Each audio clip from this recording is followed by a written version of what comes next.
Deyirlər ki, Almaniyada gəzməyə, tozmağa yerlər burada Nürnbergdə azdır. Hansı ki ətrafımıza baxsaq, burada güzel yerler var. Gölü göl, yaşıllığı yaşıllığı. İnsanlar burada istirahat edirlər.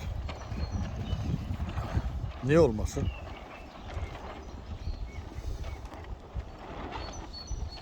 İstersen aktarıp taparsan.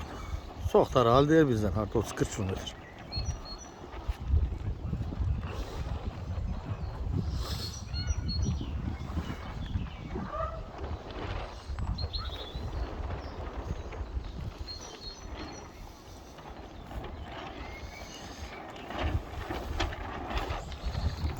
Sen az insanlar istirahat ediyor. Kimse meşet eləmir.